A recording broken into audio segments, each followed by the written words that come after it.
आसान होता है शादी में हिंसा झेल रही महिला को ये कहना कि तुम उसे छोड़ क्यों नहीं देती। पर क्या छोड़ना इतना आसान है? और क्या यही एक रास्ता है? रिश्ते, इच्छाएं, जिम्मेदारी, डर, सपने, आशाएं, घर, पैसा, इतने सारे पहलू हैं जिनसे रोज गुजरते हुए एक महिला शादी में रुकने या ठहरने का समझौता करती है।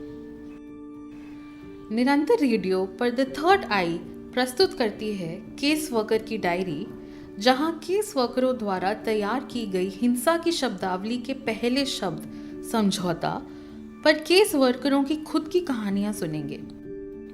जेंडर आधारित हिंसा के मामलों पर लंबे समय से काम कर रही ये केस वर्कर खुद अपने समझौतों पर नजर डालती है कि क्यों एक हिंसक रिश्ते में वे आज भी रह रही हैं। केस वर्करों की ये खरे और ईमानदार बयान जेंडर आधारित हिंसा से जुड़ी हमारी खुद की समझ को चुनौती देते हैं और हमें इस पर सोचने पर मजबूर करते हैं। हफ्ते के 7 दिन किसी ना किसी खांचे में बंधे होते हैं। जैसे सोमवार काम का दिन है तो संडे आराम और मज़े करने का दिन। लेकिन बुंदेलखंड की एक केस वर्कर के लिए संडे का दिन लोगों की नज़रों और सवालों से खुद को बचते बचाते और भीतर उमड़ घुमड़ रही भावनाओं में डूबते उबरते बीतता है। ऐसा क्या होता है उस दिन? केस वर्कर्स की डायरी के इस तीसरे एपिसोड में आइए देखें कि घर और पति से दूर अपने बच्चों के साथ अलग रह रही इस केस वर्कर के लिए संडे का दिन कैसा होता है। किसी के निजी जिंदगी को ठेस ना पहुंचे, इसीलिए केस वर्कर के नाम का उल्लेख नहीं किया गया है। इस कहानी को आवाज दी है हुमा ने।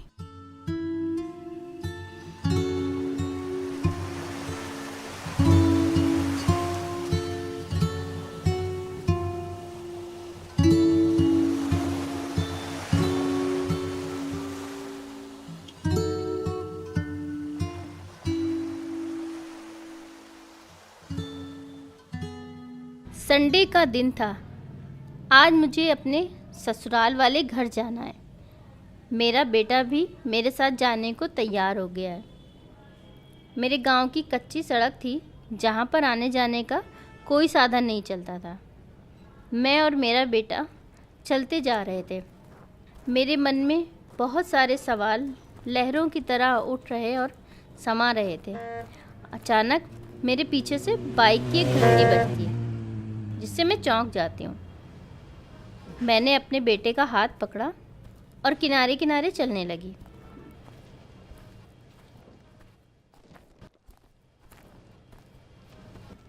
थोड़ी देर में एक ऑटो आया।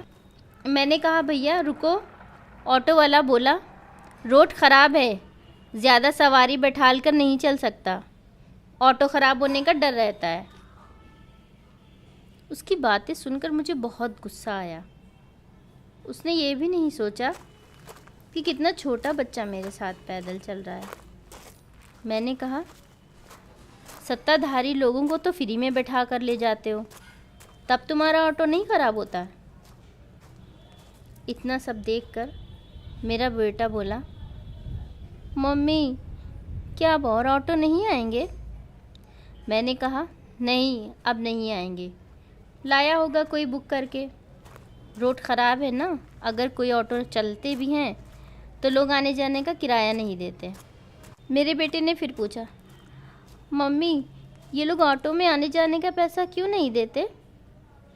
क्या इनके पास पैसे नहीं रहते हैं? मैंने कहा, पैसे तो रहते हैं लेकिन पता नहीं क्यों नहीं देते। फिर वो ज़िद करने लगा तो मैंने कहा, कुछ नहीं बेटा। लेकिन वो माना नहीं। बोला, मम्मी बताओ ना, लोग पैसे क्यों नहीं देते?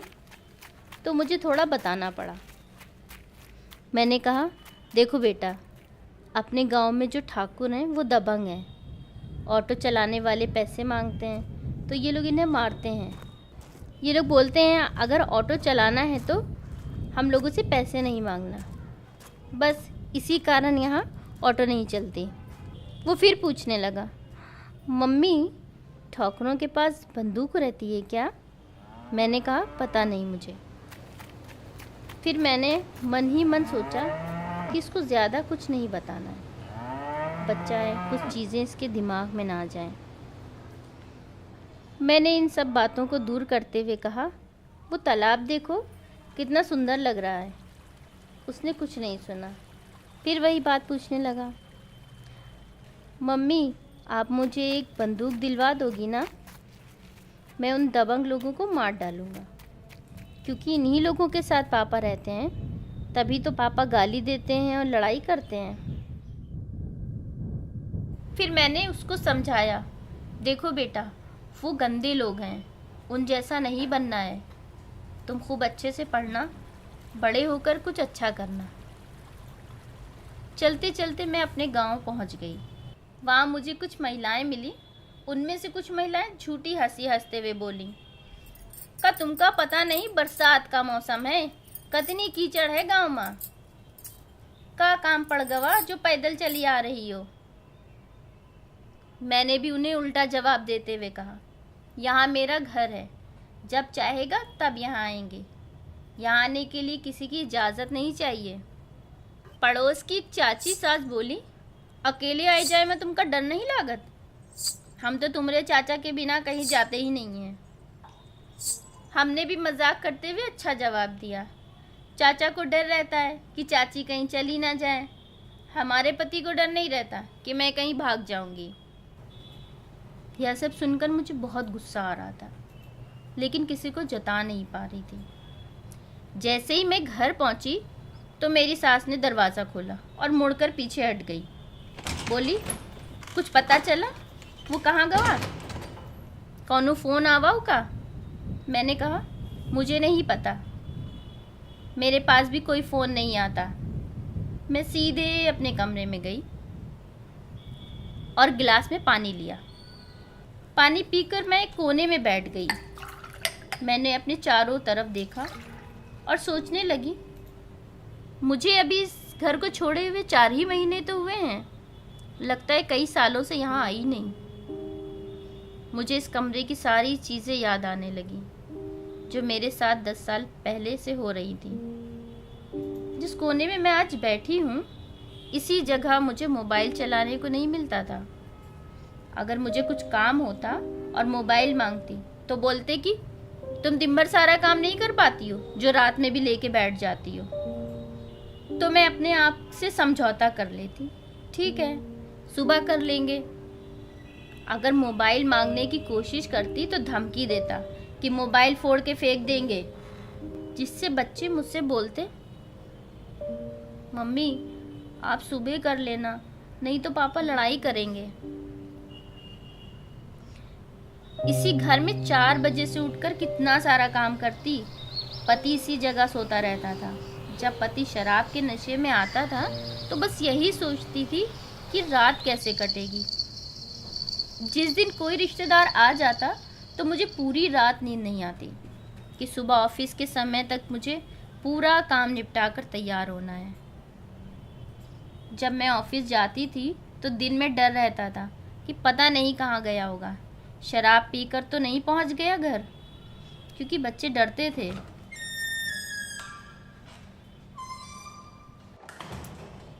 ऐसी चीज़ें याद करके मेरे दिल में बहुत धक्का लगा कि मेरे साथ इतनी सारी चीज़ें क्यों हो रही हैं, मैं कितना समझौता कर रही हूँ। मुझे कुछ समझ नहीं आ रहा। मुझे यह सब सोचकर बहुत घबराहट होने लगी। मैं दिल की बात किसी को भी बता नहीं पा रही और काफ़ी लोगों को पता नहीं था कि अब मैंने फ़ैसला लिया है और मैं अकेली रह रही हूँ। पति आता जाता रहता है, पर मैं ससुराल से अलग फैज़ाबाद के बाहर बच्चों के साथ रहती हूँ। मैं भी किसी को नहीं बताती, अब पति के साथ नहीं रहती। लोगों को पता चल जाएगा तो पता नहीं क्या सोचेंगे। मैं उठकर खेत जाने लगी।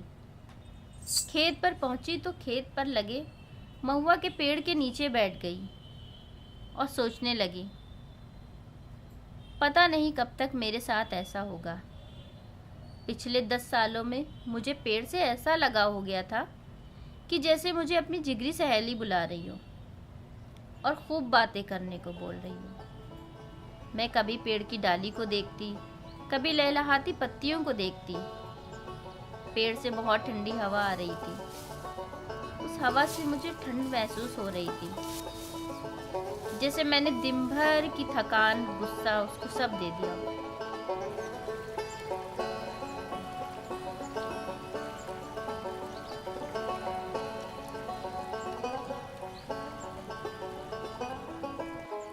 ये सब सोचते सोचते पेड़ की छाया भी कम होती जा रही थी।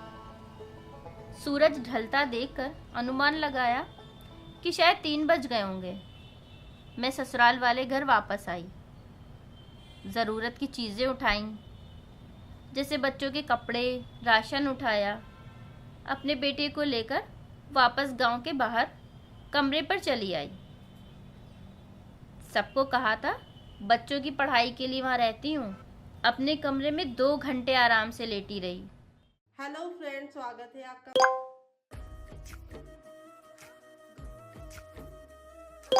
के बाद अगर आप चाहिए तो इसमें प्याज, टमाटर वगैरह स्लाइस यूज़ कर सकते हैं, लेकिन बच्चों को नॉर्मली सब्जियां पसंद नहीं होती है तो आप उसमें ऐसे चीज़ ग्रेट कर दें। फिर मैंने उठकर हाथ मुंह धोया और खाना बनाने की तैयारी में लगी। मेरी बेटी बोली, माँ आज मुझे मैगी खाना है। मैंने बगल की दुकान से मैगी मंगवाई और बनाई, बच्चों को खिलाई और मैंने भी खाई। फिर बच्चे अपनी अपनी बुक लेकर पढ़ने लगे। मैं इतना सब करते हुए सोच रही थी, पति से अकेले रहकर लड़ाई से तो थोड़ा ठीक ही है, लेकिन जिम्मेदारी बहुत बढ़ गई है। जब वे घर में रहते थे मुझे ये सब काम नहीं करने पड़ते थे, जैसे सब्जी लेने जाना, दूध लेने जाना, किसानी का काम देखना, आटा पिसाने जाना। इन सब से थोड़ा दूर रहती थी। जिस तरह समाज की नज़रें रहती हैं वो भी थोड़ा दूर रहती थी, क्योंकि जब पति के साथ रहती थी तो अच्छे से सज संवर के ऑफिस जाती थी, चाहे घर में कोई भी समस्या हो। पिछली बार फ़ोन पे बताया था कि अब सूरत में हैं, 3-4 महीने से लौटा नहीं है। इतना सब सोचते सोचते मव्वे का पेड़ याद आने लगा। एक पेड़ मौसम की परवाह नहीं करता, क्योंकि मौसम का काम ही आना जाना है। जैसे यहाँ मेरा पति मौसम की तरह आते जाते रहेंगे। मैं हिलती हुई पत्तियों को याद करने लगी। एक मजबूती से खड़ा महुए का पेड़ सर्दी, गर्मी, बरसात में कोई असर नहीं लेता। मौसम के अनुसार पतझड़ भी होते हैं, लेकिन पतझड़ होने का डर नहीं। सही समय आने का इंतज़ार करना पड़ता है। पेड़ में मौसम के अनुसार उतार चढ़ाव होते हैं, अलग अलग चीज़ें बदलती हैं। मेरे साथ भी शायद ऐसा ही हो रहा होगा। ये सोचते सोचते मैंने अपनी आंखें बंद कर ली।